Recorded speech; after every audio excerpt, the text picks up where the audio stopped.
अच्छा सुनो, सब्सक्राइब करते वक्त ना घंटी बजा देना ताकि जब मैं ऑनलाइन आऊँ तो तुम्हारे फोन की भी तो दोस्तों चलिए शुरू करते हैं आज के अति लघुत्तरीय प्रश्नों को।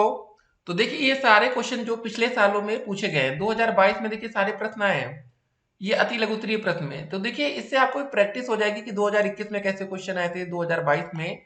तो अगर आपकी तैयारी परफेक्ट होगी तो आपके नंबर भी 25 में 25 आएंगे फिर, ठीक है। नहीं तो बहुत से बच्चे 25 में से 12 नंबर लाने के लिए तरस जाते हैं और सबसे ज्यादा बच्चे फेल सिर्फ गणित में होते हैं, सबसे ज्यादा। तो चलिए पहला प्रश्न आपके सामने रखते हैं अति लघुत्तरी का, ठीक है। तो कॉपी पेन लेकर बैठ जाइए और शुरू करते हैं आज का पहला प्रश्न। क्वेश्चन पूछा गया 6 प्लस ये सब देखिए क्या लिखा है, इसका मान आपको ज्ञात करना है। सिंपल, तो आपको इसको जोड़ना है, ठीक है। तो कैसे इसको जोड़ सकते हैं बताइए। तो पहले लिखा 6 लिख लेते हैं, फिर लिखा 6 प्लस 6 मतलब 6.6 है ना, ये दशमलव में यहाँ पर प्लस का चिन्ह है। और एक चीज याद रखिएगा, हमेशा दशमलव के नीचे दशमलव आएगा, ठीक है। उसके बाद 6.66, फिर 6.3 बार 6, यहाँ पर प्लस का चिन्ह लगा दीजिए, जोड़ लेते हैं। यहाँ कुछ नहीं तो इसको जीरो आप ऐसे मान सकते हैं, ठीक है, ऐसे, ठीक है। और यहाँ कुछ नहीं, इसको ऐसे 0.1 2 3 0 मान लीजिए। जोड़िए पहले, पहले ये आ गया हमारा 6, 6 होता है 12, 6 12 18, ठीक है।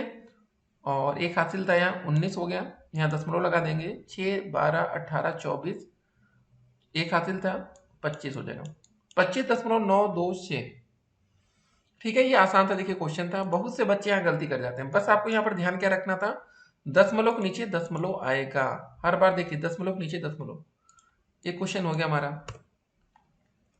अगला प्रश्न है हमारा कि एक आयत की लंबाई 50 मीटर है, उसका परिमाप 180 मीटर है, तो उसका क्षेत्रफल ज्ञात करिए।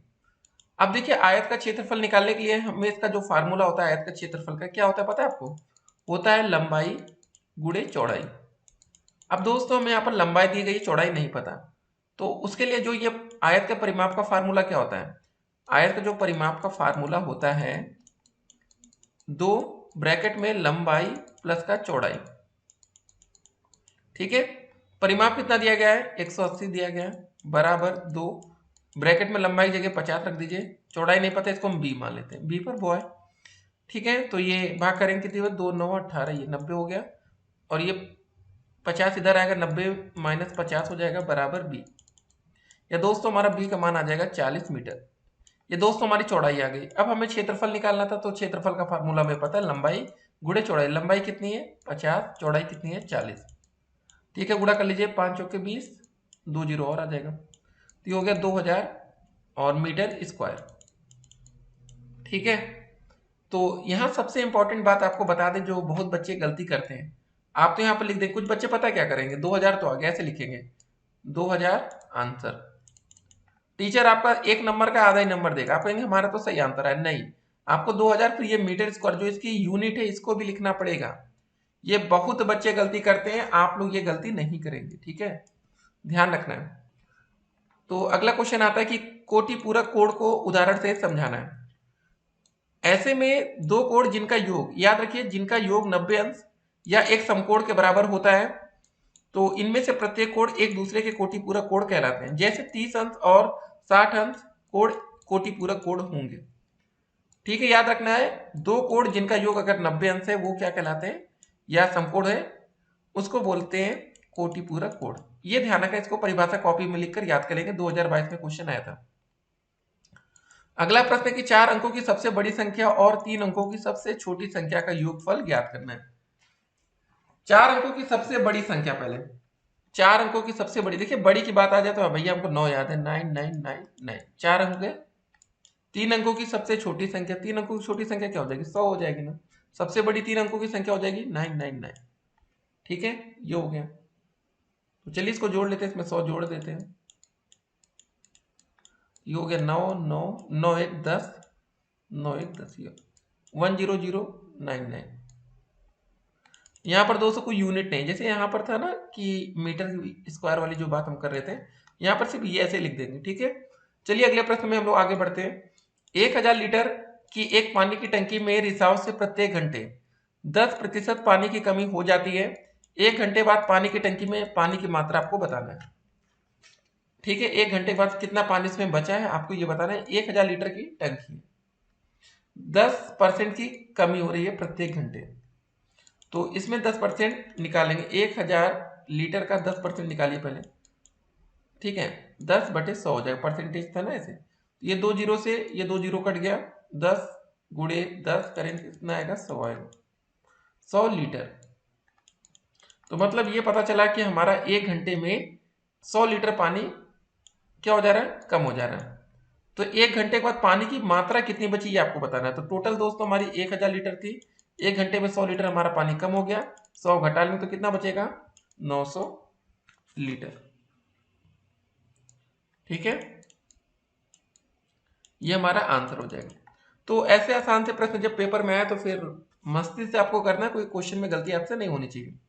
अगला प्रश्न आता है, अब देखिए 2021 में कौन से प्रश्न बने थे इसको देखते हैं। 4 अंकों की बड़ी से बड़ी संख्या की उत्तरवर्ती या अनुवर्ती प्राकृतिक संख्या लिखना है। पहले 4 अंकों की बड़ी से बड़ी संख्या बताइए क्या होगी, 1 2 3 4 बार 9 लिख लेंगे।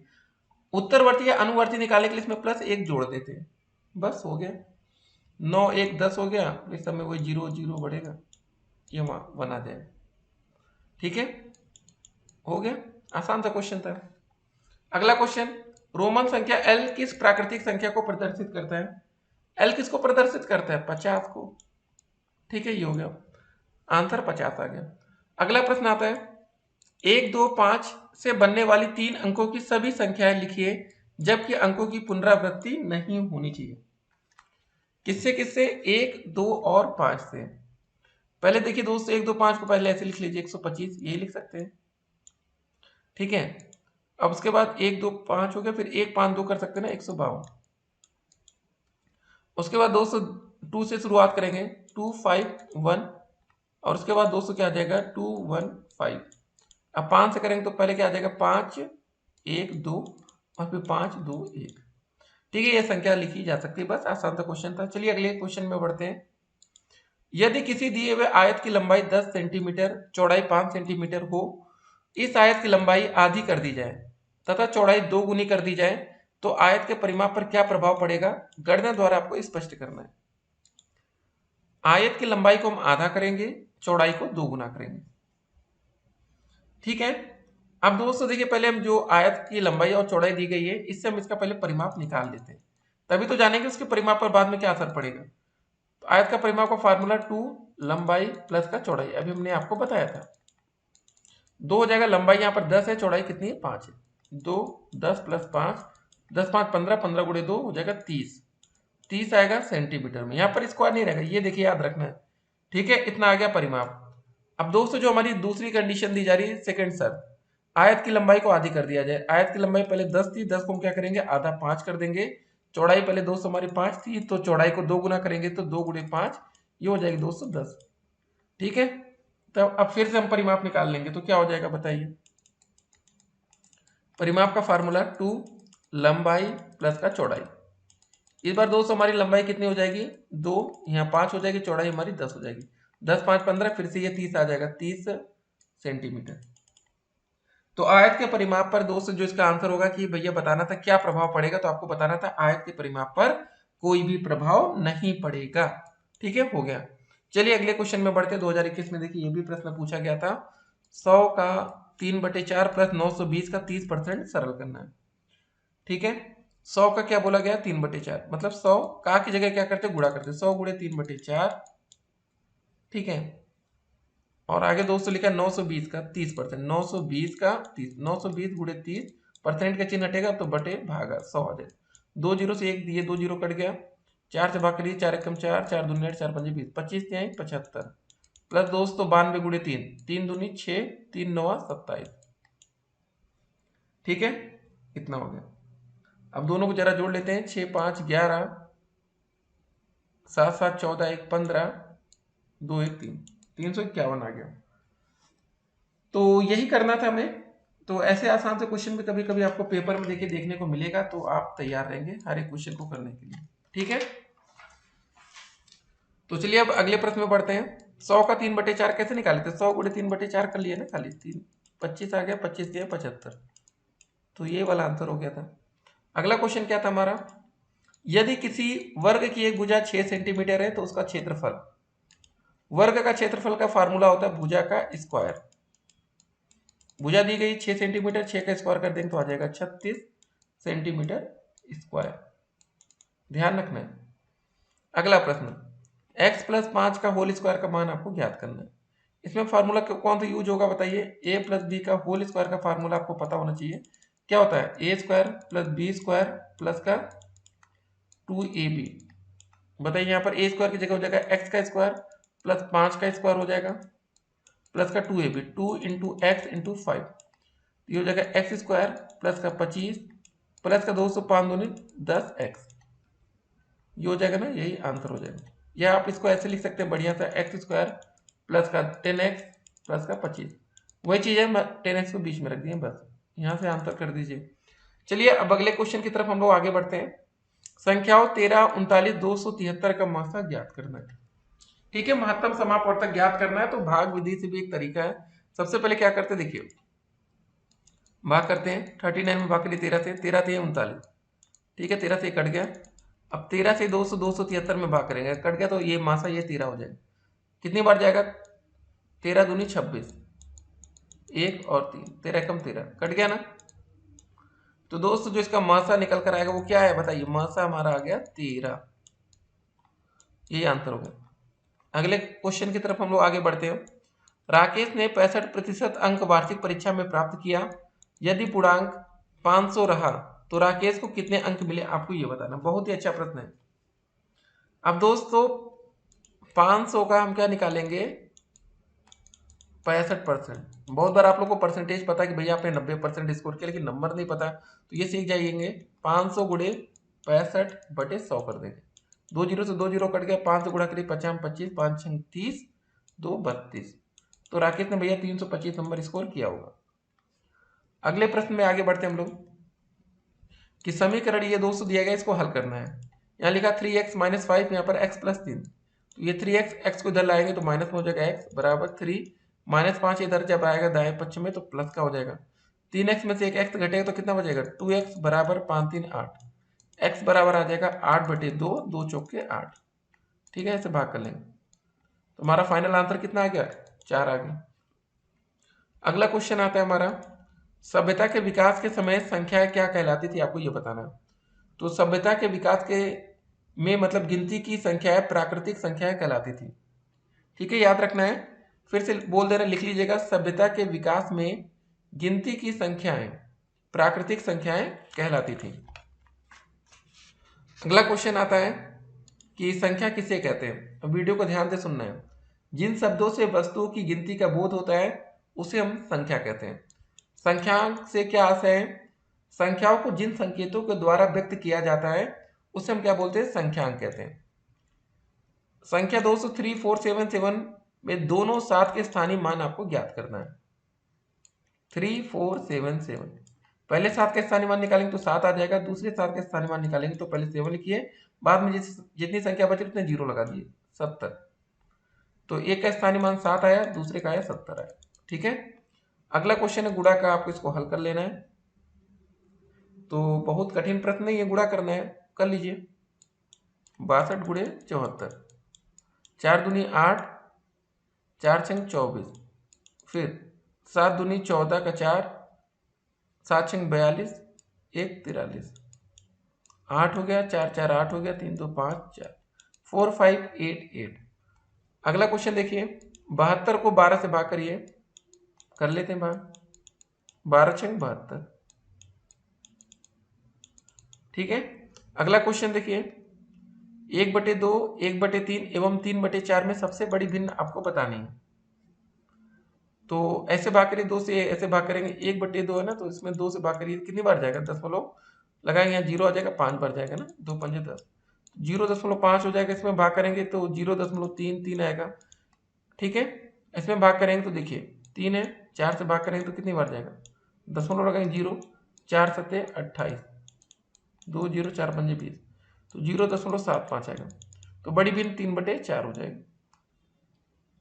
अगला क्वेश्चन, 4/9 3/9 को जोड़ना है। 9 दोनों में एलसीएम है तो 4 + 3 हो जाएगा तो ये हो जाएगा 7/9। अगला प्रश्न आता है फिर दशमलव संख्या 432.562 का स्थानीय मान चार्ट द्वारा प्रदर्शित करना है। ठीक है, बहुत ही अच्छा प्रश्न है। तो कैसे करेंगे इसको देखिए। इसमें देखिए दोस्तों, ये इकाई है, दहाई है, सैकड़ा है। ठीक है, ये 10वां है, 100वां है, 1000वां भाग है। तो एक काम करते हैं, एक चार्ट हम लोग बनाते हैं पहले। ठीक है, पहले हम लिख लेते हैं इकाई, फिर लिखते हैं दहाई, फिर लिखते हैं हम लोग सैकड़ा।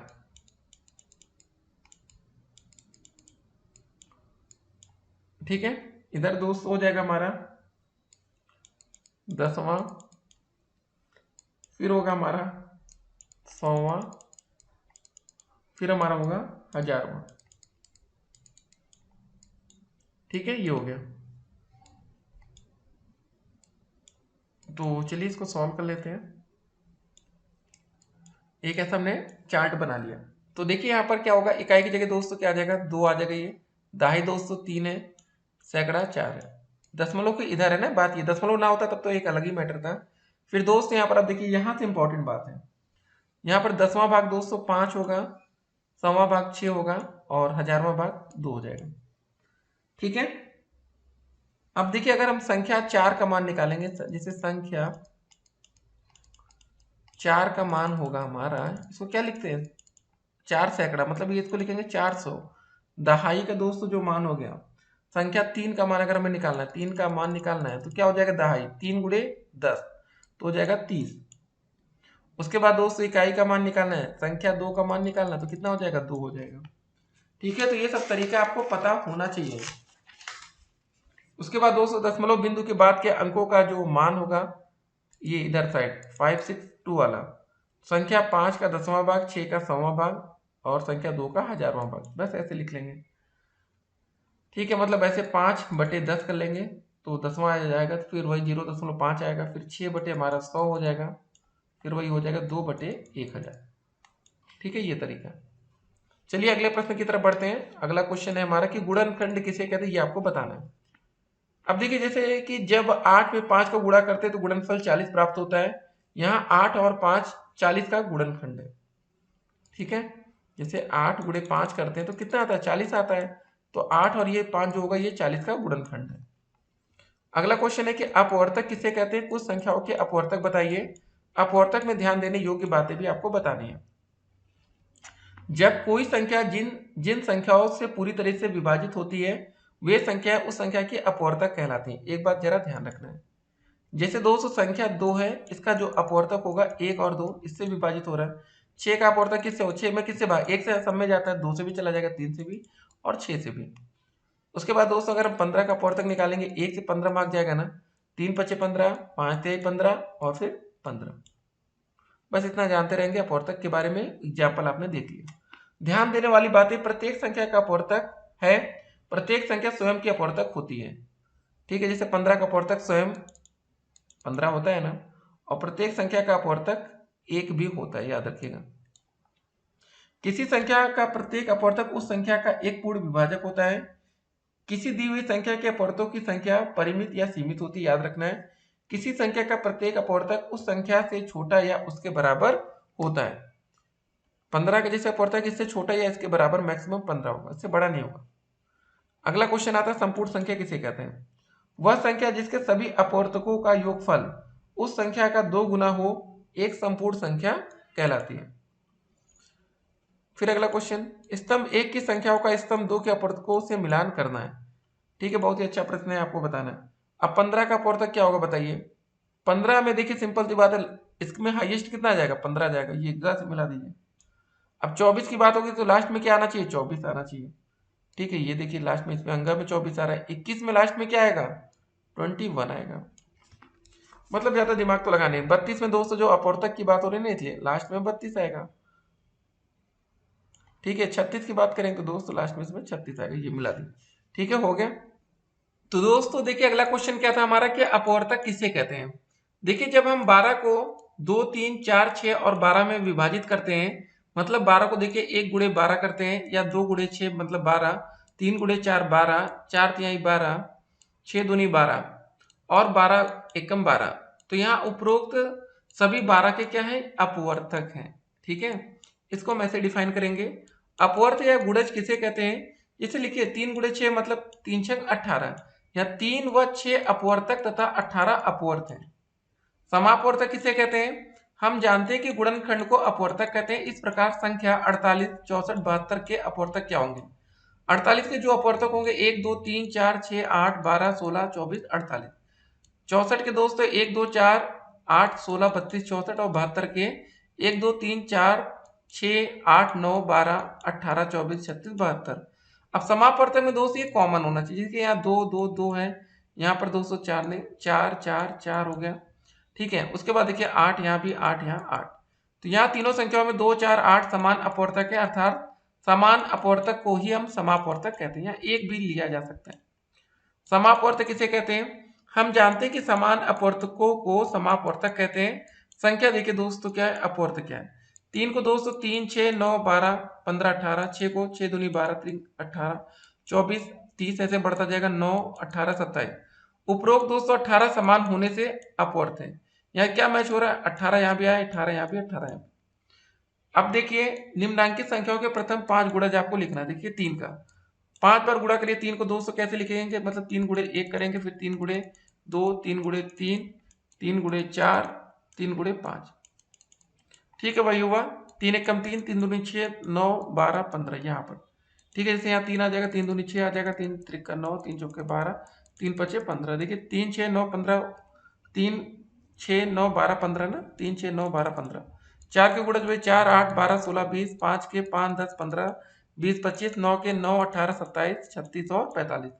अब देखते हैं आज का अगला प्रश्न। तो दोस्तों अगला क्वेश्चन क्या रहा हमारा कि 7 के सभी अपवर्त ज्ञात कीजिए जो कि 100 से कम हो। तो भैया 7 का मल्टीप्लाई करिए 1 से लेके अप टू 100। 7 एकम 7, दूनी 14, 7 त्रिक 21, 7 चौके 28। ठीक है, 35, 7 छंग 42, 42 ना, 49, 7 अट्ठी 56, 7 नौ 63, 70, फिर आएगा 77, फिर आएगा दोस्तों 84, 91, 98। ये हो गया हमारा आंसर। अगला क्वेश्चन आता है कि 496 के सभी अपवर्तकों को लिखिए और दिखाइए कि यह एक संपूर्ण संख्या है। तो इसके सभी अपवर्तक क्या क्या हो जाएंगे दोस्तों हमारे, 1, 2, 4, 8, 16, 31, 62, 124, ठीक है, 248 और 496। अब क्या करेंगे, संपूर्ण संख्या दिखाना ना हमें, सबका योगफल हम करेंगे। ठीक है, तो ऐसे लिखेंगे 1 + 2 + का 4 + का 8 + का 16 + का 31 + 62 + का 124 + का 248 + का दोस्तों 496। जोड़ने पर हमारा कितना आएगा, जोड़ने पर हमारा आएगा 992, जो कि दोस्तों होगा हमारा 2 गुणे 496। ठीक है, ये इसके बराबर होगा, 992 बराबर इसके। तो ये देखिए चूंकि सभी अपवर्तकों का जो योगफल है संख्या का 2 गुना है, अतः यह एक संपूर्ण संख्या है। अब अगले प्रश्न की तरफ बढ़ते हैं। अभाज्य संख्या एवं भाज्य संख्या किसे कहते हैं, आपको ये बताना है। तो ऐसे क्वेश्चन पेपर में आते हैं तो तैयार रहना है। अभाज्य संख्या क्या होती है, ऐसी संख्या जो केवल एक से और स्वयं से ही पूरी पूरी विभाजित होती है, अभाज्य संख्या कहलाती है। जैसे 3, 11, 19। अब 3 दोस्तों किससे किससे भाग जाएगा, 3 में 1 3 से जाएगा, 11 में 1 और 11 से जाएगा, 19 में 1 और 19। ठीक है, ये सब। अब भाज्य संख्या क्या होती है, ऐसी संख्या जो एक और स्वयं के अतिरिक्त अन्य संख्याओं से भी पूरी पूरी विभाजित होती है, भाज्य संख्या कहलाती है। जैसे 4, 6, 8। अब 204 में भाग किससे जाएगा, 1 से भी जाएगा, 2 से भी जाएगा, 4 से भी जाएगा, मतलब 3 संख्या होगी ना, मतलब 2 से अधिक हो जाएगा। संख्या एक ना तो भाज्य है ना ही अभाज्य है, सबसे छोटी अभाज्य संख्या 2 है, याद रखिएगा। एक मतलब याद रखिए, कभी कभी पूछ लिया जाता है कि एक भाज्य की अभाज्य, तो ये ना तो भाज्य ना तो अभाज्य है। ठीक है, और 200 जो सबसे छोटी अभाज्य संख्या होती है वो 2 होती है। और कभी कभी प्रश्न ये पूछा जाता है कि सबसे छोटी सम अभाज्य संख्या बताइए, तब भी 2 हो जाएगा। अगला क्वेश्चन है 9 के अभाज्य गुणनखंड आपको बताने हैं। तो 9 के अभाज्य गुणनखंड दोस्तों क्या हो जाएंगे बताइए, 9 का 3 गुणे 3।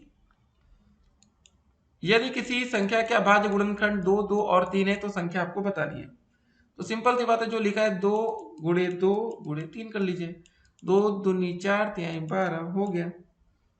ठीक है, अगला क्वेश्चन, एक संख्या के गुणनखंड 8 और 3 है, उसके अभाज्य गुणनखंड आपको बताना है। एक संख्या का गुणनखंड क्या है? 8 और 3 है, अभाज्य गुणनखंड निकालना है। तो दोस्तों देखिए 8 को हम क्या लिख सकते हैं? 2 गुणे 2 और गुणे 3 कर दीजिए, यही हो जाएगा भाज्य गुणनखंड। 8 को हमने ये लिख लिया, 2 गुणे 2 फिर 3। 79 के अनुवर्ती प्राकृतिक संख्या बताना, मतलब 79 के बाद बताइए क्या आएगा? एक जोड़ देंगे 80 हो जाएगा।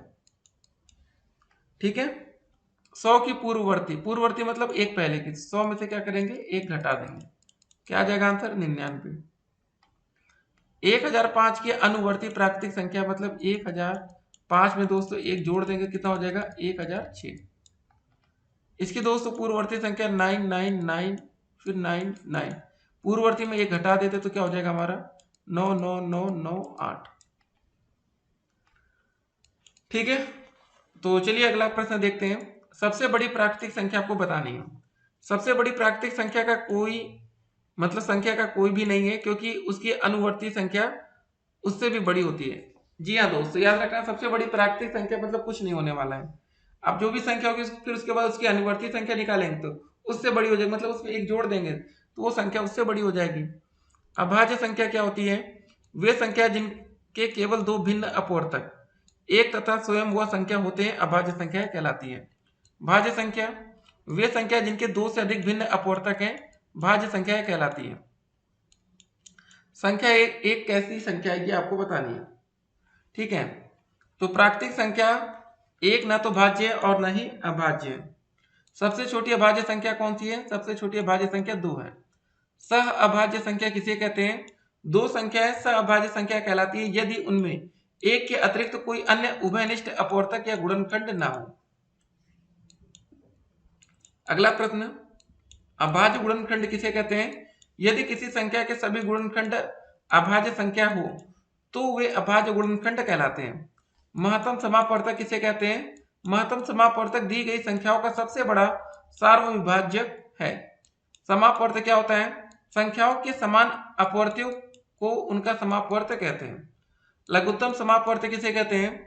संख्याओं के समापवर्त्यों में से सबसे छोटा समापवर्त्य ही उनका लघुत्तम समापवर्त्य या लसा होता है। निम्न संख्याओं का भाग विधि से लघुत्तम समापवर्त्य ज्ञात करना है। आपके सामने दोस्तों संख्याएं दी गई हैं। अब चलिए भाग विधि से आप एलसीएम निकालना है आपको। आसान सा प्रश्न है, 14 का, 28 का, 35 का और 56 का भाग विधि से करना है। भाग करिए, सबसे पहले किससे भाग जाएगा? 2 से भाग करेंगे ना, 2 सत्ते 14, ये 14 भाग जाएगा, 35 में नहीं जाएगा, 2 दूनी 4, 2 अट्ठे 16, फिर 2 से भाग करेंगे, 7 2 सत्ते 14, ये 35 रहेगा, यहाँ 14 आ जाएगा, फिर 2 से 2 से भाग करेंगे, ये 7 7 35, 2 सत्ते 14। अब किससे भाग जाएगा? 5 से जाएगा ना, ये 7 रहेगा, 7 रहेगा, 5 सत्ते 35 फिर 7। अब किससे जाएगा? 7 से जाएगा, 1 1 1 1। तो लसा क्या आ जाएगा दोस्तों हमारा? देखिए 2 कितनी बार है? 3 बार है ना, तो 2 गुणे 2 गुणे 2 गुणे 5 गुणे 7, गुणा कर लेंगे आ जाएगा 280। ठीक है, यही हमारा लसा हो गया। तो ऐसे क्वेश्चन जब आपको पेपर में मिले तो आपको तैयार करना है। अब इसको क्या करते हैं? मिटा देते हैं ना हम लोग। लसा हमारा आया था 280। अगला क्वेश्चन है, दो अभाज्य संख्याओं का मासा क्या होगा? देखिए दो अभाज्य संख्याओं का जो मासा होता है वो 1 होगा। दो क्रमागत सम संख्याओं का मासा क्या होगा? दो क्रमागत सम संख्याओं का जो मासा होगा वो 2 होगा। किन्हीं दो सम संख्याओं का मासा सम होगा या विषम होगा?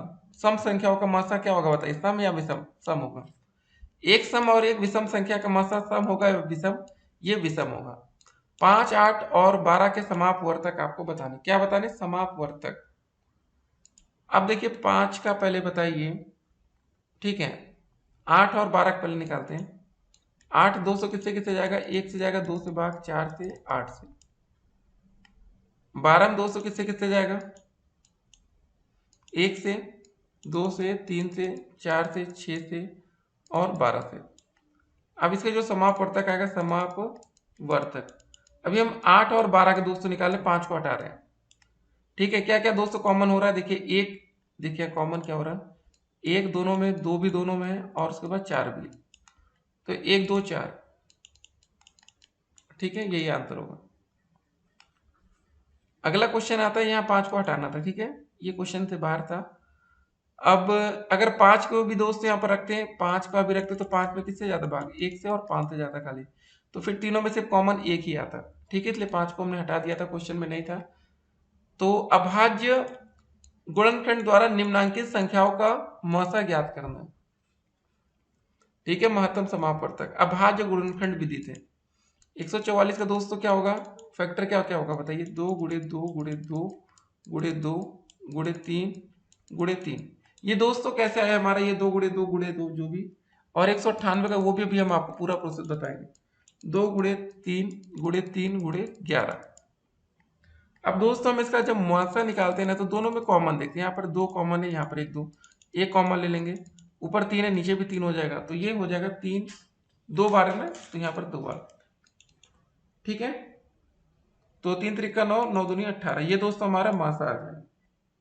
तो ये देखिए कैसे आई, ये फैक्टर कैसे निकालते हैं, जैसे 144 का में निकालना है, इसको पहले दो से भाग करिए, दो सत्ते 14, दो दूनी 4, फिर दो से भाग करेंगे 36 बार जाएगा, फिर दो से भाग करेंगे 18 बार जाएगा, दो से भाग करेंगे दो नौ 18, तो यहाँ पर चार बार दो था, देखिए चार बार दो हो गया, उसके बाद तीन से भाग करेंगे, तीन त्रिका 9, ठीक है, फिर तीन से भाग करेंगे एक, ये दो बार तीन आ गया, तो ये तरीका होता है, ऐसे निकाला जाता है, ठीक है, तो हमने आपको बेसिक भी समझा दिया।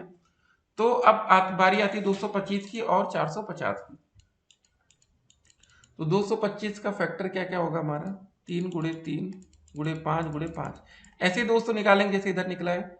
450 का हमारा फैक्टर क्या होगा, दो गुणे पाँच गुणे पाँच। अब देखिए कॉमन क्या है, दो बार तीन है, दो बार तीन है, दो बार पाँच, दो बार पाँच, ठीक है, तो यहाँ पर लिख लेंगे तीन गुणे पाँच गुणे पाँच, तो हमारा मासा आ जाएगा 225, ठीक है, हो गया। अब बारी आती है 13, 39 और 273 की। तो 13 का दोस्तों फैक्टर बहुत ही आसान क्वेश्चन है ये, 13 को लिखेंगे एक, और 13 में किससे भाग जाएगा, गुणे 13। 39 को दोस्तों क्या लिखेंगे बताइए, 13 3 39 होता है ना, तो सिंपल सी बात है, काफी बच्चे समझ गए होंगे, इसका जो मासा आएगा वो भाई 13 ही आएगा, 13 सब में दिख रहा है, तो एक गुणे तीन गुणे सात गुणे, एक गुणे तीन हुआ गुणे सात हुआ गुणे 13 होगा। अब सब में कॉमन क्या आ रहा है बताइए, इसका जो मासा आएगा वो क्या आएगा बताइए, एक गुणे 13 आएगा, या आप इसको लिख सकते हैं 13, ठीक है, हो गया इतना। अब दोस्तों देखिए लासा वाले कुछ क्वेश्चंस अब आपके सामने आने वाले हैं, इसको देखेंगे। लासा निकालना है हमारा 100, 98 और 77 का, ठीक है, ऐसे भाग करके दोस्तों देखेंगे, दो से भाग करिए 50 बार जाएगा, दो चौके 8, दो नौ 18, 77, दो से भाग करेंगे 25 बार जाएगा, 49, 77। अब दोस्तों किससे भाग जाएगा बताइए, अब पाँच से भाग करिए, 50 25, 49, 77, फिर पाँच से भाग करिए, एक आ जाएगा यहाँ 49, 77, अब सात से भाग करिए 1, 7 7 49, 11 आ जाएगा, फिर दोस्तों सात से भाग करिए 1 1, 11 यहाँ रहेगा, और लास्ट में ये 11 से जाएगा, तो 1 1 1, दो कितनी बार आ रहा है, दो बार आ रहा है, पाँच दो बार आ रहा है, सात दो बार आ रहा है, 11 एक बार आ रहा है, तो दो गुणे पाँच गुणे सात गुणे 11, इसका मल्टीप्लाई करने पर आ जाएगा 53900, ठीक है, तो ये आंसर हो गया। तो लासा का क्वेश्चन ये हो गया। अब देखिए इन सभी संख्याओं का भी लासा आपको ज्ञात करना है, अगर आपसे कोई ना निकले तो आप कमेंट करेंगे, आपको हम बता देंगे। एक और प्रश्न का हम लासा यहाँ पर पहला करके बता देते हैं, 5 10 और 15 का, ठीक है, आपसे नहीं होगा तो हम आपको बताएंगे। 5 से निकालेंगे 5, सबसे पहले देखिए सबसे छोटी संख्या से भाग करने का प्रयास आप लोग करेंगे, तो ये 2 से करिए, यहाँ 5 और 2 पंजे 10, 15 आ जाएगा। अब 203 से करिए, 5 5 3 पचे 15, अब 5 से करें तो 1 1 1, तो 2 गुणे 3 गुणे 5, 3 दूनी 6 पंजे 30 हो जाएगा, ठीक है। अब ये 16 44 और 64 का जब लासा निकालेंगे तो दोस्तों कितना आ जाएगा, ये आ जाएगा हमारा 704। आप लोग करेंगे नहीं आएगा तो आपको आंसर बताया जाएगा, इसका अगर हम लासा निकालेंगे तो कितना आ जाएगा, इसका लसा आ जाएगा हमारा 910। ठीक है, आप लोग देखिए करने का प्रयास करेंगे, ये नहीं कि आप लोग को भी करना नहीं है। चलिए अब अगले प्रश्न की तरफ बढ़ते हैं। वह छोटी से छोटी संख्या बताइए जो कि 20, 25, 30 और 40 से पूर्णतः विभाज्य हो। तब जब छोटी से छोटी संख्या पूछी जाएगी तो हमेशा उसका क्या निकालेंगे, लसा निकालेंगे। 20, 25, 30 और 40 का 2 से भाग करेंगे सबसे पहले। 2 धामा 20, 25, ये 15 बार जाएगा, ये 20 बार जाएगा। फिर 2 से भाग करेंगे, 2 पंजे 10, ये 25 रहेगा, ये 15 रहेगा, ये 10 बार जाएगा। फिर 2 से भाग करेंगे, 5, 25, 15, 2 पंजे 10। अब 3 से भाग करेंगे हम लोग, 5, 25, 3 पचे 15, 5। अब 5 से भाग करेंगे, 5 एकम 5, 5 25, 1 1। अब 5 से भाग करेंगे, 1 1 1 1। 2 कितनी बार आ रहा है, 1 2, 3 बार 2 आ रहा है, फिर 3 एक बार आ रहा है, 2 बार 5 आ रहा है। 2 गुड़े 2 गुड़े 2 गुड़े 3 गुड़े 5 गुड़े 5। इसको सॉल्व कर लेंगे दोस्तों, हमारा आ जाएगा 600। ठीक है, ये आंसर होगा। तो ये क्वेश्चन एक हमारा लासा का था, इसको भी हमने कर लिया। अब देखिए अगला प्रश्न था कि हमारा 3/5 को प्रतिशत में बदलना है। 3/5 परसेंटेज में बदलना, क्या करेंगे इसमें हम, बताइए आप लोग क्या करेंगे। 100 से मल्टीप्लाई कर देंगे। 5 दूनी 10, 0, 20 से 60, आंसर आ जाएगा 60%। ठीक है, ये हो गया। 20% को भिन्न में बदलना है, तो जब परसेंटेज का चिन्ह हटेगा 100 से भाग हो जाएगा। 20 एकम 20, 20 पंजे 100, 1/5 हो गया। 35% को भिन्न में बदलना है, 35% है ना, जब परसेंटेज का चिन्ह हटता है क्या होता है, 100 से भाग होता है। 5 सत्ते 35, 5 दूनी 10, 0, 7/20 हो गया। ठीक है, 0.06 को परसेंटेज में बदलना है, तो क्या करेंगे दोस्तों, सिंपल था, इसमें 100 से मल्टीप्लाई हो जाएगा, नीचे बटे में 100 से मल्टीप्लाई हो जाएगा। 2 अंक पर दशमलव शिफ्ट होगा तो सीधा था 6% बचेगा। अगला क्वेश्चन आता है कि 250 का 30% निकाला, तो 250 गुणे 30 करेंगे। ठीक है, जब परसेंटेज का चिन्ह हटेगा 100 से भाग होगा, तो 250 गुणे 30/100, नीचे 2 जीरो, 1 2 जीरो से ये 2 जीरो कट गया, 25 75। 300 का 40%, तो 300 गुणे 40/100, ये 2 जीरो से 1 जीरो, ये जीरो कटा, 3 चौके 20, 30 चौके 120, ये आंसर 120 किलोग्राम का 45%। ठीक है, 120 गुणे 45 बटे में 100, 1 जीरो से 1 जीरो कट जाएगा, 5 9 45, 5 दूनी 10, 2 छंग 12, 6 9 54 आ गया। 678 लीटर का दोस्तों 75% निकालना था। 678 गुणे 75 करेंगे, और 75 का जो परसेंटेज हटेगा बटे 100 से भाग होगा, तो ये सॉल्व करने पर आएगा 508.5 लीटर। ठीक है, अगला प्रश्न आता है, एक परीक्षा में 75% बच्चे उत्तीर्ण होते हैं। यदि परीक्षा में 1500 बच्चे बैठे हैं तो कुल कितने बच्चे उत्तीर्ण में आपको बताना है। उत्तीर्ण बच्चों की संख्या निकालने के लिए 1500 का 75% निकालेंगे, तो 1500 गुणे 75/100, ये 2 जीरो से 200, 2 जीरो कट जाएगा, 15 गुणे 75 आ जाएगा 1125 बच्चे पास हुए। अगला प्रश्न आता है, विवेक ने वार्षिक परीक्षा में 85% अंक प्राप्त किया। यदि पूर्णांक 500 है तो विवेक को कितने अंक मिले। तो 500 का 85% निकालिए, 500 गुणे 85/100। ठीक है, ये 2 जीरो से ये 2 जीरो कटेगा, 85 गुणे 5 425 आ जाएगा। तो देखिए कितने जल्दी जल्दी हम लोग कर ले रहे हैं। देखिए ये बात है कि आपकी प्रैक्टिस कितनी अच्छी है। अगर आपकी प्रैक्टिस 0 है तो आपको समय लगेगा, नहीं तो फिर आप धड़ लेते सारे क्वेश्चन के आंसर करेंगे। मार्च में डीजल का मूल्य 85 रुपये प्रति लीटर था।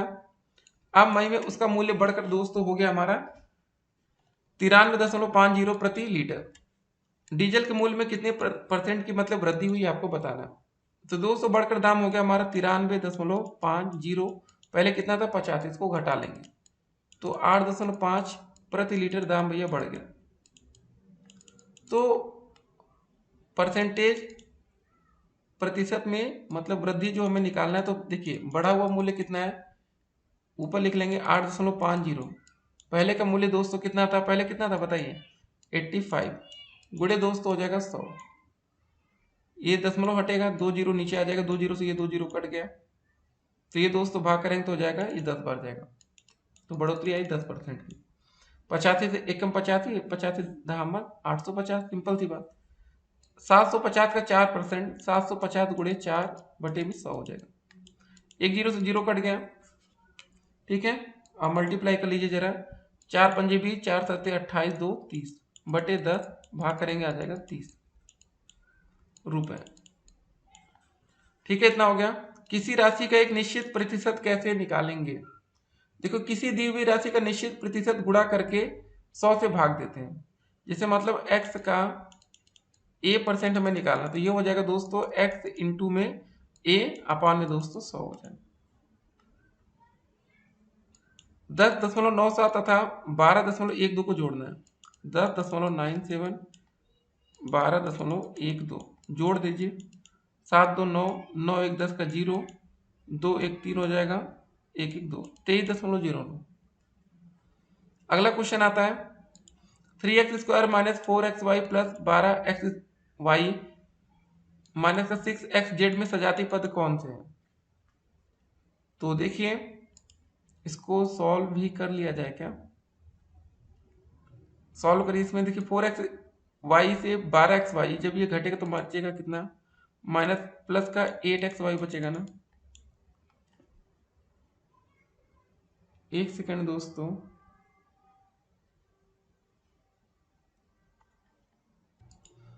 हमें यहाँ पर देखिए जोड़ घटाना नहीं करना था, हमें ये बताना है सिंपल सा है कि इसमें सजातीय पद कौन से होंगे, ठीक है। ज़्यादा दिमाग नहीं लगाना है। तो जो सजातीय पद होगा यहाँ पर देखिए माइनस किए, माइनस 4xy हो जाएगा प्लस का 12xy, ठीक है। यही हमारा सजातीय पद होगा। अगला क्वेश्चन है कि 2x² plus 5y plus y square minus y plus 6 में सजातीय पदों को एक साथ लेते हुए व्यंजक को सरल करना है, ठीक है। इसको हमें सरल करना है। इसको लिख लेते हैं 2x² प्लस 5y माइनस का देखिए y एक साथ लेते हैं, यहाँ माइनस ना, प्लस का दोस्तों y² प्लस का 6। इसको सॉल्व कर लेंगे, कितना हो जाएगा? 2x², 5y में से y घटेगा तो बचेगा 4y प्लस का y² प्लस का 6, यही आंसर हो जाएगा।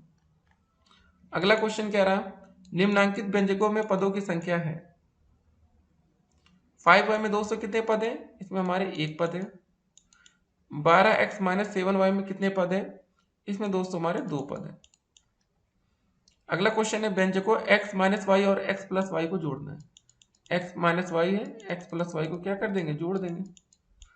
ये कट जाएगा, बचेगा कितना? 2x बचेगा। तो हमारा फाइनल आंसर क्या आएगा? इसमें 2x आंसर आ जाएगा, ठीक है। अब देखते हैं आज का अगला प्रश्न। तो दोस्तों अगला क्वेश्चन क्या रहा हमारा, 2x minus 3y plus Z में से x plus 2y minus Z को आपको घटाना है, ठीक है। तो सिंपल सा घटाना है, तो कैसे करेंगे? देखिए 2x माइनस का 3y प्लस का जेड में से इसको घटाना, तो यहाँ माइनस का चिन्ह लगाइए और पूरा ये उतार दीजिए। x प्लस 2y माइनस का जेड, तो ये हो जाएगा 2x माइनस का 3y प्लस का जेड। ये दोस्तों जब माइनस ब्रैकेट खुलेगा तो क्या हो जाएगा? माइनस का x हो जाएगा, माइनस का 2y हो जाएगा, प्लस का जेड हो जाएगा, ठीक है। तो यहाँ पर आप देख सकते हैं 2x में से x घटेगा, बचेगा x minus 3y minus 2y minus का 5y हो जाएगा। z से z जुड़ जाएगा तो हो जाएगा 2z, ठीक है। तो यही हमारा फाइनल आंसर हो जाएगा।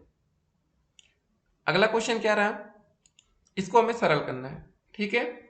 तो कुछ है नहीं, देखिए x का ये मल्टीप्लाई करिए y ये, और z में x माइनस वाई, ये y लिखा है, ठीक है ना। तो यहाँ मल्टीप्लाई करिए, क्या हो जाएगा? एक्स वाई माइनस का एक्स जेड प्लस का दोस्तों ये y का मल्टीप्लाई वाई जेड माइनस का, पहले x लिख लेते हैं ना, तो ऐसे एक्स वाई हो जाएगा, सही लग रहा है। प्लस का दोस्तों z इंटू एक्स करेंगे तो एक्स जेड हो जाएगा, माइनस का वाई जेड। अब देख सकते हैं आप लोग, ये प्लस का वाई जेड है, ये माइनस का है, ये एक्स जेड प्लस का है, ये माइनस का एक्स वाई प्लस का है, और ये माइनस का, सब कट्टम हो गया, बचा कितना? 0। अगले प्रश्न की तरफ बढ़ते हैं।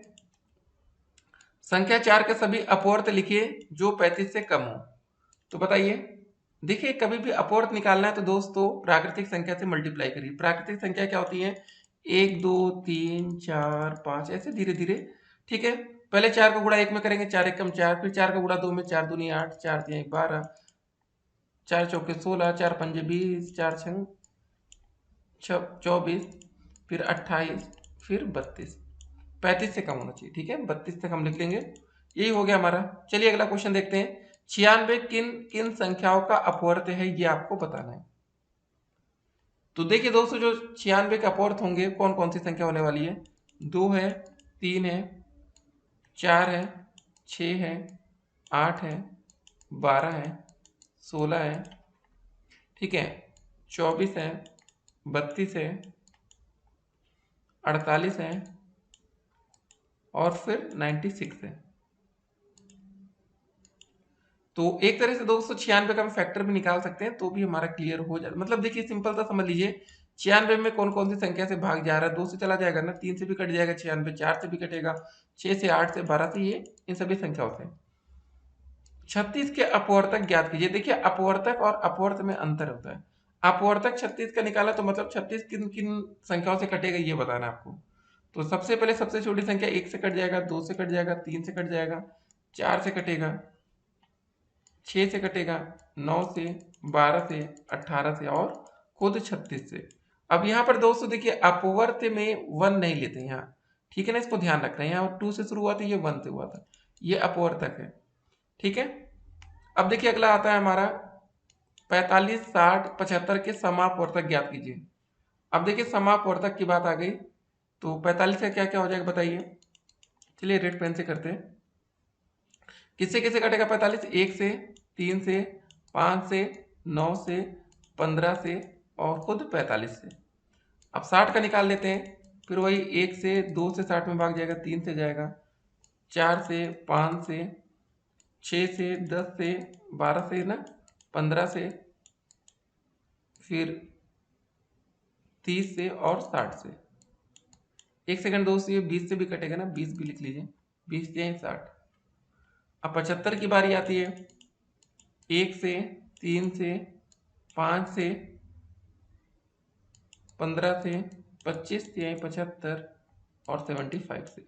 तो दोस्तों इस क्वेश्चन में पूछा गया था कि 45, 60 व 75 के समापवर्तक आपको बताना है। अब बताइए क्या कॉमन है सभी में, आपको ये बताना होगा यहाँ पर। अब देखिए 5 यहाँ पर भी दिख रहा है, 5 यहाँ पर भी है, 5 यहाँ पर भी, 5 कॉमन है। उसके बाद 15 दिख रहा है, 15 यहाँ पर भी है, 15 यहाँ पर भी है। तो इस क्वेश्चन में हमसे पूछा गया है कि इसके समापवर्तक आपको बताना है। तो अतः दोस्तों जो इस क्वेश्चन का आंसर आएगा हमारा 5 और 15 उपरोक्त संख्याओं के समापवर्तक हैं। क्या आंसर आएगा? 5 और 15, ठीक है, इसके समापवर्तक। अब देखते हैं आज का अगला प्रश्न। एक काम और दोस्तों कर सकते हैं। यहाँ पर देखिए हमारा एक और कॉमन था ना, एक भी था, एक भी था, एक भी था। तो यहाँ पर हम लोग 1, 5 और 15 तीनों को समापवर्तक में रख सकते हैं, ठीक है। अब चलिए देखते हैं आज का अगला प्रश्न। अगला क्वेश्चन आता है कि 496 के सभी अपवर्तकों को लिखिए। अब 496 के सभी अपवर्तक क्या क्या हो जाएंगे बताइए। 496 के 496 के क्या क्या हो जाएंगे दोस्तों। 1 हो जाएगा, 2 से भाग जाएगा, उसके बाद 4 से, 8 से, 16 से,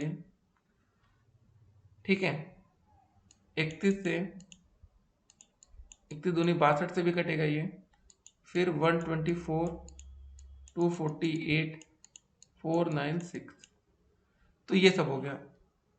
तो ये सब चीजें आपको देखिए पता भी होनी चाहिए, तो सही रहता है, ठीक है। चलिए अब अगले प्रश्न की तरफ बढ़ते हैं। संख्या 6 के सभी अपवर्त ज्ञात कीजिए जो कि 50 से कम हो। वही फिर प्राकृतिक संख्या से मल्टीप्लाई करना होगा।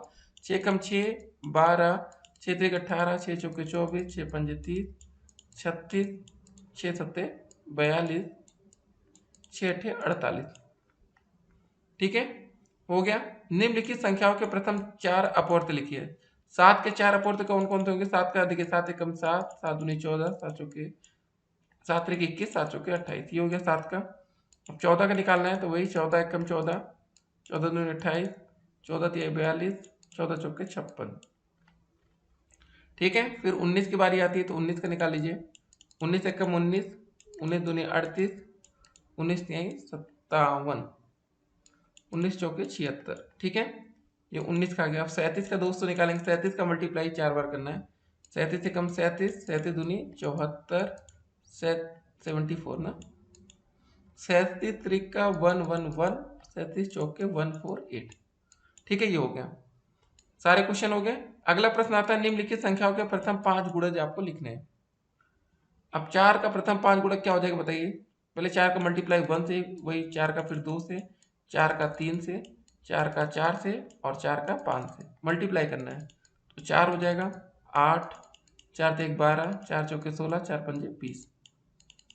ठीक है, वैसे दोस्तों अब हम लोग 8 का निकाल लेंगे। 8 का क्या क्या हो जाएगा बताइए। 8 का हो जाएगा 8, 8 दूनी 16, 8 त्रिक 24, 8 चौके 32, 8 पंजे 40। 12 का निकाल लेंगे तो क्या हो जाएगा, 12 कम 12, 12 दूनी 24, 12 तीन 36, 12 चौके 48, 12 पंजे 60। 35 का निकाल लेंगे, 35 से कम 35, 35 दूनी 70, 35 से 105, 35 चौके 140, 35 पंजे 175। ये हो गया। चलिए अब अगले प्रश्न में बढ़ते हैं हम लोग। इसमें से इसको घटाना है तो 4x स्क्वायर लिखा है प्लस का 7x प्लस का 12, माइनस का चिन्ह लगाएंगे। यहाँ 2x स्क्वायर हो गया प्लस का 6x हो गया प्लस का 5, तो यहाँ हो गया 4x स्क्वायर। ठीक है, ऊपर कर लेते थोड़ा, प्लस का 7x प्लस का 12, ये माइनस अंदर जाएगा तो हो जाएगा 2x स्क्वायर माइनस का 6x हो जाएगा माइनस का 5। घटा लेते हैं, 4x स्क्वायर से ये कटेगा तो बचेगा 2x स्क्वायर। ठीक है, 7 में से 6 घटेगा प्लस का x बचेगा, 12 में से 5 गया बचेगा 7। यही हमारा आंसर हो जाएगा। ठीक है, तो स्टेप बाय स्टेप आप लोग करते चलेंगे, कभी गलती आपसे नहीं होगी। अब इन दोनों को जोड़ना है। ठीक है, तो 7x स्क्वायर प्लस का 2x प्लस का 5 जोड़ना, तो बीच में प्लस का चिन्ह लगा दीजिए, x स्क्वायर प्लस का 2x प्लस का 7। जोड़ते हैं जरा, 7x स्क्वायर में x स्क्वायर जोड़ेंगे तो हो जाएगा 8x स्क्वायर प्लस का 2 से यहाँ पर लिखा 2x, यहाँ पर भी 2x से जोड़ेंगे तो 4x हो जाएगा प्लस का 5 और 7 12। ठीक है, हो गया। प्रश्नवाचक चिन्ह के स्थान पर संख्या आपको बतानी है। यहाँ पर बताइए क्या आएगा, देखिए 18 में से 3 घटेगा बचेगा कितना, 15, प्लस का ये हो जाएगा 9 दूनी 18, 18 में से 6 घटेगा कितना बचेगा 12, 12 गुणे 15 करेंगे दोस्तों कितना आ जाएगा बताइए, एक सेकेंड। यहाँ पर दोस्तों 18 में से 6 क्या कितना 12 था ना, 12 और 15, ये देखिए गुणा नहीं करना प्लस जोड़ है, तो 15 और 12 जोड़ लेंगे हो जाएगा 27। 28 4 ये हो जाएगा 32, माइनस का 10 गुणे 5 50, प्लस का दोस्तों हो जाएगा, भाग कर लीजिए 4/2 है ना, तो 2 बचेगा यहाँ। ठीक है, इसको सॉल्व कर लेंगे तो 32 और 2 जोड़ देंगे, ये प्लस का चिन्ह है ना, यहाँ पर भी प्लस है, 34 हो जाएगा। 50 में से 34 घटेगा तो माइनस का 16 बचेगा, तो ये आंसर हो जाएगा। अगला क्वेश्चन है कि सीधी रेखा किसे कहते हैं, आपको ये बताना है। दो बिंदुओं के बीच की सबसे छोटी दूरी सरल रेखा कहलाती है। ये दोस्तों हो गया ए और बी। वक्र रेखा किसे कहते हैं, जो रेखा सीधी ना होकर टेढ़ी मेढ़ी हो उसे वक्र रेखा कहते हैं, जैसे ए और बी। पटरी तथा प्रकार की सहायता से 120 अंश का कोण बनाना है। 2022 और 2015 में ये क्वेश्चन आया था। सबसे पहले दोस्तों आप ऐसे एक लाइन खींचिए, गोला प्रकार से दोस्तों पेंसिल लगाइए, एक ऐसे कट करेंगे और यहाँ पर दोस्तों गोला प्रकार का चिन्ह रखेंगे, नोक यहाँ पर पहला कट करेंगे 60 अंश होगा, या फिर यहाँ पर नोक रखेंगे, यहाँ कट करेंगे 120 होगा, ये जो आएगा 120 अंश का कोण होगा बस। ठीक है, बाकी आप लोग लिख लेंगे। अगला क्वेश्चन आता है पटरी प्रकार की सहायता से 90 अंश का कोण बनाना। देखिए कैसे करना है। तो सबसे पहले दोस्तों यहाँ पर एक सीधी लाइन नीचे खींचेंगे स्केल की सहायता से, गोला प्रकार में पेंसिल लगाते हैं, यहाँ पर देखिए गोला प्रकार का नोक रखिए, एक ऐसे करिए चाप, पहला कट करेंगे 260 अंश पर, फिर वही यहाँ पर ठीक है गोला प्रकार की नोक रखकर, फिर यहाँ गोला प्रकार की नोक रखेंगे 120 पर कटेगा। गोला प्रकार की एक नोक यहाँ रखेंगे, एक ऐसे कट करेंगे, यहाँ रखे सेम, कुछ भी चेंज नहीं करना, ऐसे खींचेंगे। ठीक है, ये एकदम 90 अंश के कोण पर आएगा। ठीक है, ये हो गया। चलिए अगला क्वेश्चन देखते हैं। आयत किसे कहते हैं आपको बताना है।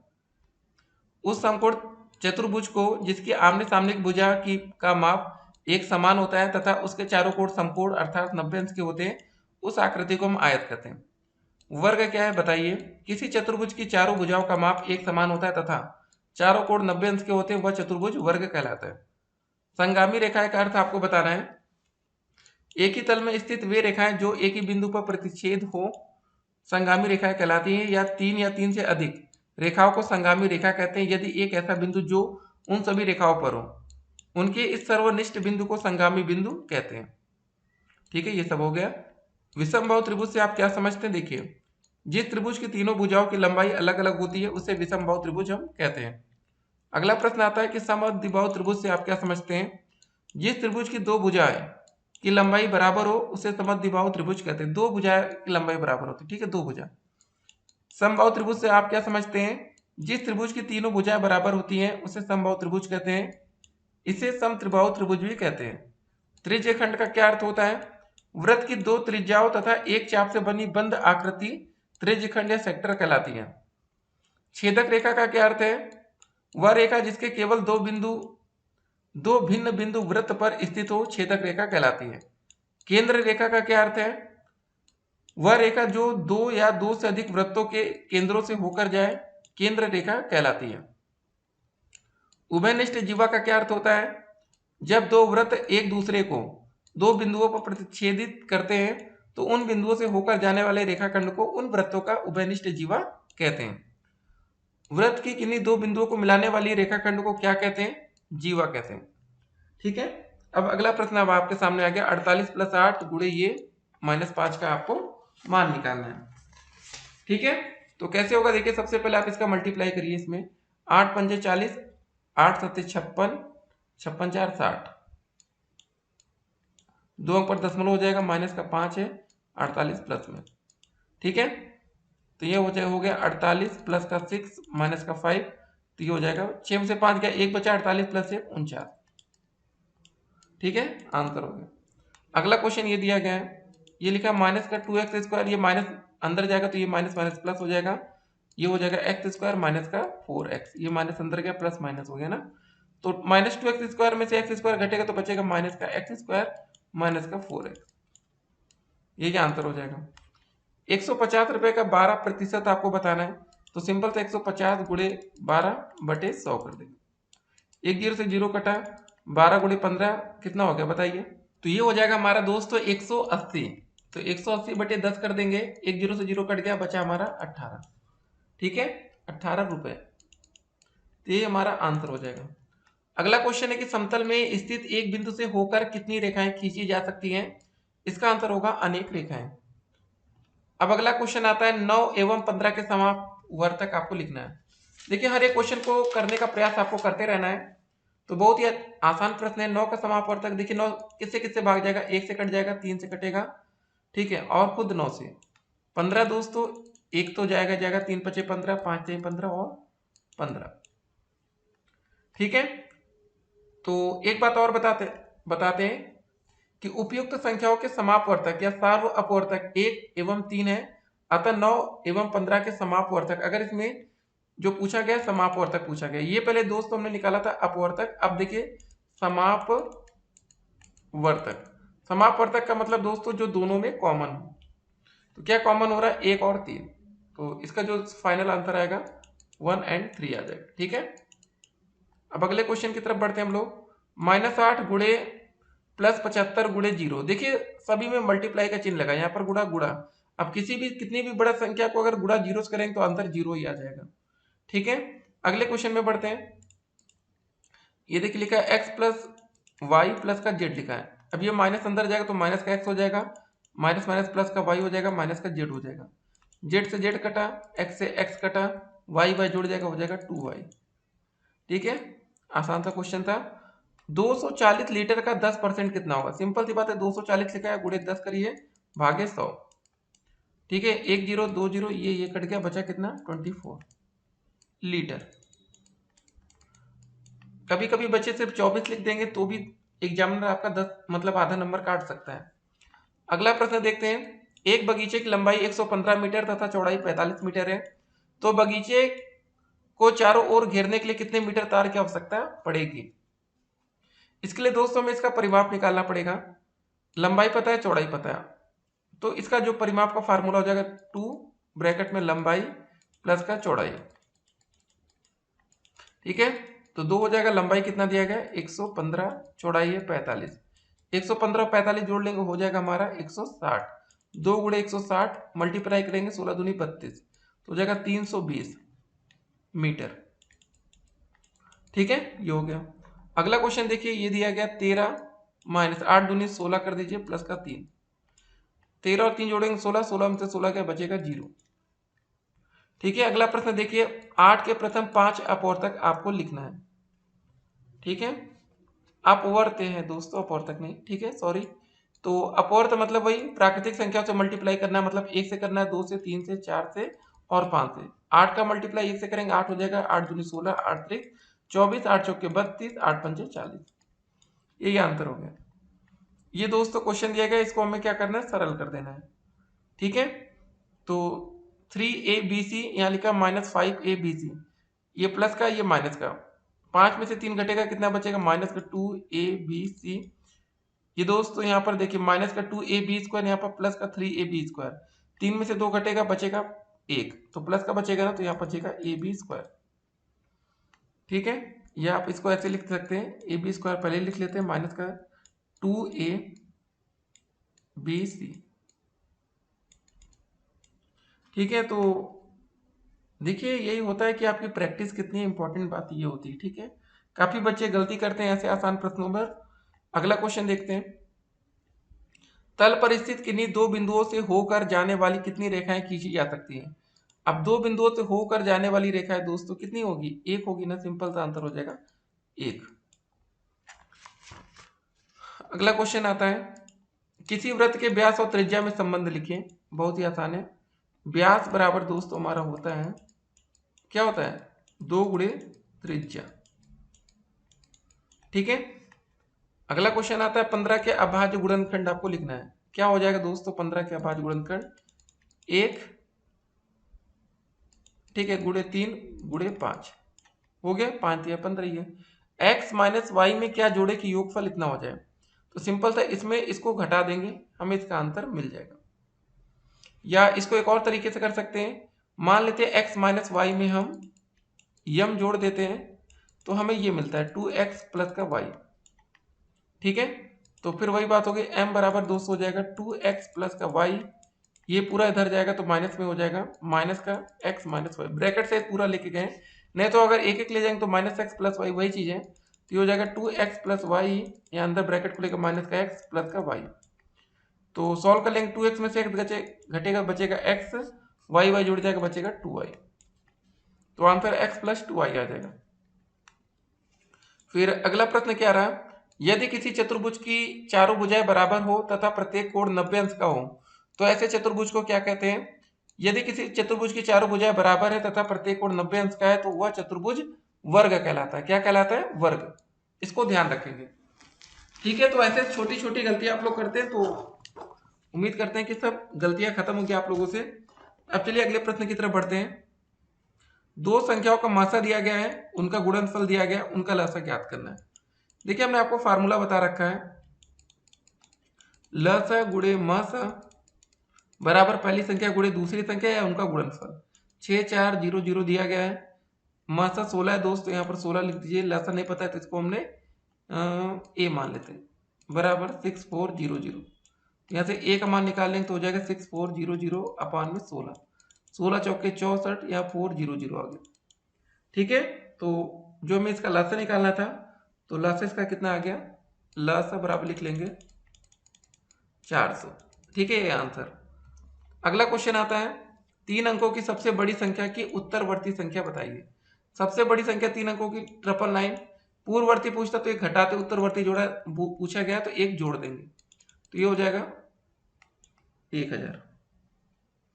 अगला क्वेश्चन, 0.085 को प्रतिशत में बदलना है। तो जब भी परसेंटेज में बदलना है तो इसको क्या करेंगे, 100 से मल्टीप्लाई कर देंगे, 100 से गुणा करने पर आ जाएगा ये दोस्तों, 2 अंक पर दशमलव शिफ्ट होगा तो बचेगा 8.5%। अब जब परसेंट का चिन्ह हटेगा तो 100 से भाग हो जाएगा, फिर वही आ जाएगा। ठीक है, तो ये परसेंटेज में पूछा जाएगा तो 8.5% हो गया। अगला प्रश्न है कि 3 अंकों की सबसे छोटी प्राकृतिक संख्या आपको बतानी है। तो 3 अंकों की सबसे छोटी प्राकृतिक संख्या हो जाएगी 100, 100। 35 सेंटीमीटर व्यास वाले वृत्त का परिमाप आपको ज्ञात करना है। ठीक है, तो इसका जो परिमाप निकालने के लिए इसकी जो परिधि का फार्मूला होता है, ठीक है, तो होता है हमारा 2πr। तो 35 सेंटीमीटर व्यास वाले, ठीक है, ये r क्या होता है दोस्तों, हमारा त्रिज्या होता है। तो एक काम करते हैं हम लोग, जो ये व्यास का फार्मूला होता है ना, पहले पता होना चाहिए आपको, व्यास बराबर होता है हमारा 2 × r या 2 गुणे त्रिज्या होता है, ये होता है ना, या व्यास को आप ऐसे d बराबर लिखते हैं 2 × r। ठीक है, तो 2 × r, तो इसको हम ऐसे लिखेंगे पाई × d हो जाएगा। देख सकते हैं ऐसे, इसको ऐसे लिखिए 2r × पाई, तो 2r की जगह 200d हो गया, तो पाई इंटू दी, पाई का मान है हमारा 22/7 और जो इसका ब्याज दिया गया 35, 7 × 5 = 35, 22 × 5 110 हो गया सेंटीमीटर। ठीक है, तो ऐसे आसान से क्वेश्चन भी आपको पेपर में देखने को मिलेगा, तो तैयार रहना आप लोगों को। ठीक है, छोटी छोटी गलतियां आप लोग नहीं करेंगे ना तो डेफिनेटली आप पेपर में एक अच्छा स्कोर भी करेंगे। अगला प्रश्न देखते हैं। 24/7 को दशमलव संख्या में आपको बदलना है। ठीक है, क्या करना, सिंपल सा भाग दे देना। 7 से भाग करिए 24 को, कैसे, 7 × 21, 3 बचेगा, दशमलव लगाइए 0 आ जाएगा, 7 × 4 = 28, 2 बचा 0 आ गया, 7 दूनी 14, 14 यहाँ 6 बचेगा। तो ऐसे ही दोस्तों आप इसको भाग करते हुए चलेंगे, कितनी बार जाएगा 0 बटा देंगे, 7 × 8 7 7 4 7 8 56, फिर ऐसे चलता रहेगा ना, 3.428। अगला क्वेश्चन देखते हैं। किसी तल पर स्थित एक रेखा में कितने बिंदु हो सकते हैं। ये दोस्तों अभी हमने आपको बताया था, इसमें कितने हो सकते हैं, असंख्य हो सकते हैं, असंख्य बिंदु हो सकते हैं। अब अगला क्वेश्चन है, कौन सा अनुपात बड़ा है, 2/3 या 5/8। 2/3 ये लिखा है या 5/8, भाग करके देखिए आप लोग। 2 में भाग करेंगे किससे, 3 से, दशमलव लगेगा 0 आ जाएगा, 3 × 6 = 18, तो ये हो जाएगा 0.66। इसमें दोस्तों 5 भाग करेंगे 8 से, दशमलव आ गया 0, 8 × 6 = 48, 2 आ गया, फिर 0, 8 दूनी 16, तो क्या बड़ा हो गया दोस्तों, 2/3 वाला। ठीक है, तो इस प्रकार दोस्तों हमारा 2/3 क्या है, ये बड़ा है।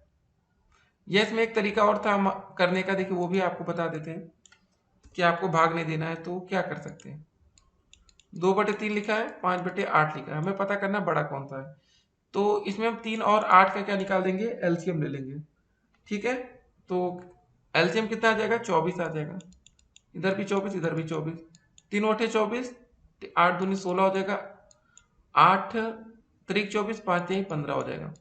अब बताइए दोस्तों कौन सा बड़ा है, तो ये आपको बता रहा था 16/24, ये बड़ा हो जाएगा। ठीक है, ये तरीका था करने का। अगला क्वेश्चन देखते हैं। एक दुकानदार के पास 60 कप थे, 40 कप बिक गए, कुल कितने प्रतिशत कप बिके आपको ये बताना है। बहुत ही अच्छा प्रश्न है और आज का अंतिम प्रश्न भी है, आप लोग भी प्रयास करिए करने का। ठीक है, कुल कपों की संख्या 40 है। ठीक है, 40 कप मतलब कुल कपों की संख्या 60 है, 40 कप बिक गए। ठीक, तो 60 में से कितने कप बिक गए, 40 कप बिक गए। एक कप में से बिके, अगर एक कप में से बिके निकालना होगा तो हमारा कितना हो जाएगा, 40/60। और 100 कप में से बिके दोस्तों, अगर 100 में से इसको निकालना होगा तो हो जाएगा 40/60 × 100, हमें परसेंटेज में निकालना है। ठीक है, तो 1 0 से 1 0 कटा, 2 दूनी 4, 2 3 6 हो गया 200/3। तो भाग करेंगे 200 कितना आ जाएगा, 3 × 6 = 18, 3 × 6 = 18, फिर वही 6 6 या ऐसे इसको 7 लिख लेंगे। तो हमारा जो आंसर आ जाएगा फाइनली 66.67% कब बिक गया। ठीक है, यही आंसर हो गया। तो आज के दोस्तों सभी अति लघु उत्तरीय प्रश्नों को हमने इस वीडियो में देखा। अगर आपको कोई डाउट हो तो आप लोग हमें कमेंट करेंगे। ठीक है, आपका डाउट क्लियर किया जाएगा। और अगर आप लोग अभी तक हमारे YouTube चैनल पर नए तो चैनल को सब्सक्राइब कर लीजिएगा, जिससे आने वाली वीडियो की हर एक नोटिफिकेशन आप तक सबसे पहले पहुंचे। अगर आप लोग हमारे व्हाट्सएप से जुड़ना चाहते हैं तो 8738079216 व्हाट्सएप नंबर पर हमें मैसेज करके हमारे साथ जुड़ सकते हैं। ठीक है, 8738079216। फिर मिलते हैं, stay connected, have a nice day.